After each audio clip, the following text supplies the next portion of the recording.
안녕하세요. 엄마표 영어를 가이드해드리는 그리고 현재 교사로서 일하고 있는 효린파파라고 합니다. 오늘은 학원표와 엄마표 영어를 한번 비교해보고자 합니다. 어떤 것이 더 낫다, 더 안 좋다, 뭐 그런 결론이 있을 수도 있지만 어쨌든 한번 비교를 해보고 바른 방향을 제시를 한번 해보도록 하겠습니다. 사실 엄마표에는 이런 면이 있죠. 엄마표를 하려니까 일단 부모인 내가 영어에 큰 자신감이 없어서 이렇게 아이한테 해도 되는지, 그리고 뭔가 이런 시스템이라든가 체계가 없으니까 뭔가 이게 내가 잘하고 있는 게 맞는지 이런 불확실함이 생기고요. 그래서 뭔가 이런 시스템이라든가 교육 과정이 있어서 딱 잡아주는 학원에 보내려니 뭔가 너무 아이에게 공부를 시키는 것 같고 뭔가 너무 문제를 푸는 것 같고, 그러다 보니까 영어를 영어답게 접하지 못하는 것 같아서, 그리고 아이도 그렇게 좋아하지 않는 것 같고, 그래서 이게 왔다 갔다 이랬다가 저랬다가 하는 그런 고민들을 한 번쯤은 하기 마련입니다. 제가 오늘 말씀드리려는 학원과 엄마표는 사실 너무 많은 유형들이 있기 때문에 제가 학원표라고 해서 모든 학원이 거기에 속하는 것도 아니며, 제가 엄마표라고 표현을 한다고 해서 모든 엄마표가 여기에 속하는 거 아님을 미리 알려드립니다. 자, 그러면 일단 먼저 학원부터 한번 보도록 할까요? 학원에 보내게 되면은 일단은 학습을 위주로 합니다. 단어를 외우고 문법을 가르치고 문법을 적용하고 쓰기를 해보고 필요한 독해 지문 혹은 책을 읽고 그 책에 관련해서 토론도 해보고 뭐 여러 가지 기타 등등등 숙제도 있고요. 그런 활동들을 하게 됩니다. 전형적인 학습의 형태를 띠게 됩니다. 뭐 중고등학교 같은 경우는 내신 시험 기간이 되면 평상시에 쓰던 그런 책들이라든가 교재들은 잠시 두고 학교 시험 범위를 여러 번 반복을 통해서 좀 더 익숙하게 해서 시험을 치르게 하는, 그렇게 해서 준비를 시켜주는 그런 학원들이 참 많습니다. 결국 이런 학원들에서 목표로 하는 것은 중간고사, 기말고사에서 학생이 높은 점수를 받고, 그리고 결론적으로 나아가서 수능에서 고득점을 받고 학교 생활하는 중에 수행평가 같은 것을 잘 칠 수 있게 도와주는 그런 학원들이 참 많습니다.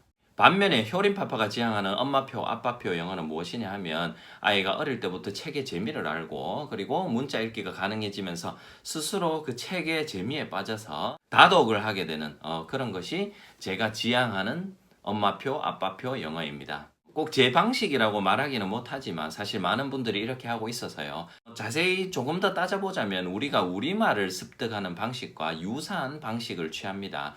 영어를 목표로 하는 것이 아니라 영어를 수단으로서 많이 접하게 되는 것이죠. 그래서 크게 두 가지로 나눌 수가 있습니다. 영어를 목표로 해서 영어를 공부하고 학습할 것이냐, 그게 첫 번째 학원표입니다. 두 번째는 영어를 무언가를 하기 위한 수단으로서 접하고 그 다른 것이 목표가 됨으로써 영어는 자연스럽게 그 과정에서 익히게 되는 그 습득 중심의 방법이 있습니다. 제가 처음에 말씀드렸던 학습 중심의 방식으로 가게 되면은 결국은 단어를 외워야 되고 문법을 외워야 되고 독해하는 기술을 배워야 되지만, 습득 중심으로 가게 되면은 아이가 재밌어서 영어 책이나 영어 영상이나 다른 여러 가지 매체들이 빠지게 되기 때문에 자연스럽게 많은 양의 영어를 접할 수 있게 됩니다.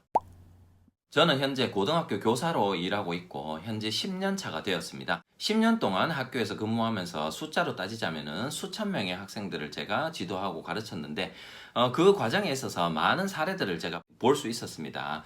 어릴 때부터 학습 중심으로 독해 기술을 배워서 단어를 암기하고 문법을 암기하고 그런 방식으로 해서 중고등학교에 진학하면은 결국 힘들어하고 바닥을 보이는 그런 학생들을 제가 많이 봐왔습니다. 그렇기 때문에 사실 중고등학교에서 또 예전에 했던 것을 또 반복을 하고 문법 학습을 하고 또 그 과정을 계속해서 반복하고 지속하게 되는 것이 되겠죠. 그렇게 해서 성공하는 학생들도 극소수 있지만 최종적으로 자기가 원하는 그런 목표를 달성하지 못하는 경우를 제가 많이 봐왔습니다.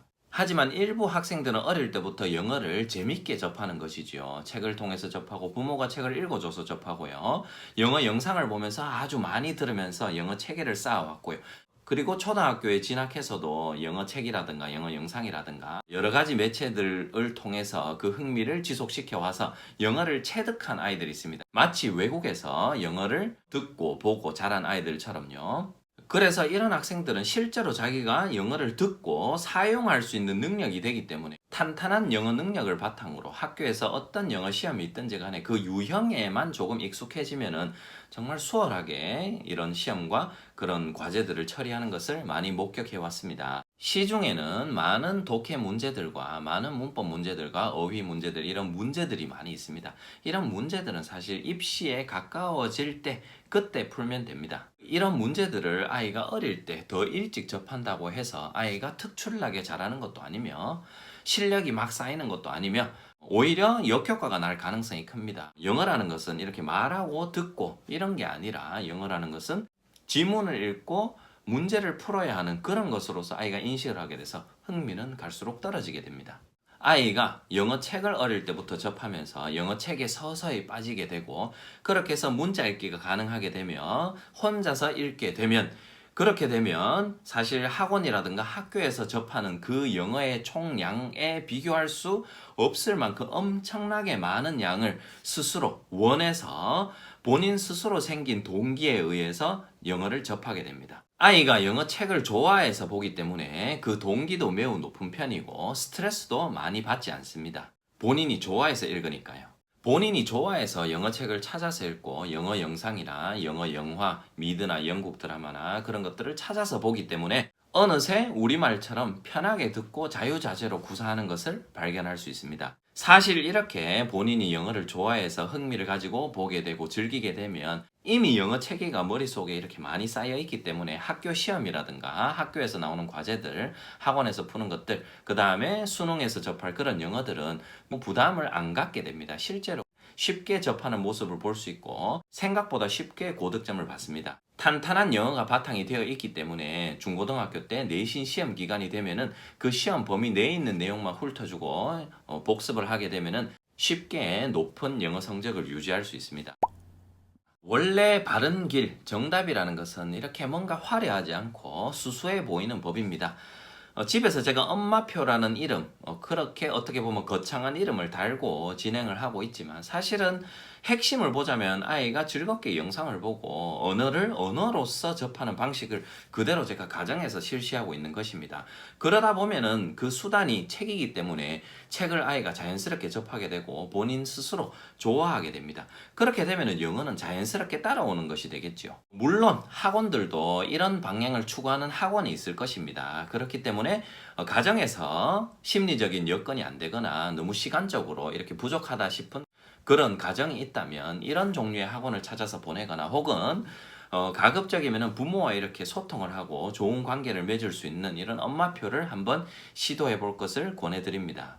엄마표라고 해도 문제를 풀고 문법을 학습을 하고 단어를 암기를 하고 테스트를 하고 이런 식으로 진행하는 엄마표가 있습니다. 사실 어릴 때는 이렇게 시행을 하면은 아이가 뭣도 모르고 하기 때문에 잘 따라오는 경우도 있습니다. 그러나 장기적으로 봤을 때는 그게 꾸준하게 흥미를 가지고 지속하기가 매우 어려운 경우가 많습니다. 왜냐하면 그 문제를 풀어서 학습하는 방식은 아이에게 정말 내적인 즐거움을 주지는 못하니까요. 그렇기 때문에 쉽게 중간에 그만두게 되고 포기를 하게 되는 경우가 많고 그래서 결국은 또 학원을 찾거나 다른 방식을 찾고 그래서 시간과 돈과 많은 노력을 낭비하게 되는 그런 경우를 자주 볼 수 있습니다. 아이를 학원에 보내는 부모의 마음은 아이가 학원에 가서 영어를 학습하고 영어에 있어서 큰 발전을 이루어 오기를 기대합니다. 그 부분은 학원에서도 아주 잘 알고 있습니다. 그렇기 때문에 아이에게 단어를 암기하게 하고 문법 수업을 하고 문법을 암기하고 적용을 하게 하고 독해하는 방법을 배우고 이런 글들을 읽게 합니다. 사실 그게 무조건적으로 안 좋다라기보다는 전형적인 학습의 방식을 띠고 있습니다. 그렇게 되면은 단기적으로 봤을 때는 효과가 이렇게 나타납니다. 뭔가 시험 성적이 올라갈 수도 있고요. 표면적인 단어의 뜻을 우리말로 말을 하거나 표현을 할 수가 있고요. 이렇게 성과가 나타나는 것처럼 보이니까 학부모, 즉 소비자도 만족을 하게 됩니다. 또한 아이가 일주일에 몇 번 혹은 하루에 어느 특정 시간대에 고정적으로 학원에 가서 거기에서 학습을 하고 오기 때문에 뭔가 잡혀있다는 느낌도 들고요. 그래서 부모도 심리적인 안정감을 느끼게 됩니다. 그러나 그렇게 해서 나타난 일시적인 변화가 아이의 진짜 영어 실력의 향상, 영어를 습득하고 있는지에 대해서 묻는다면 사실 미지수라고 할 수 있습니다. 만약에 학원을 선택하더라도 아이의 진짜 영어 실력을 올려줄 수 있고 영어를 언어답게 올바른 방향으로 접하게 하는 그런 학원을 선택해야지 사실 돈도 아깝지 않으며 시간과 노력이 아깝지 않을 것입니다.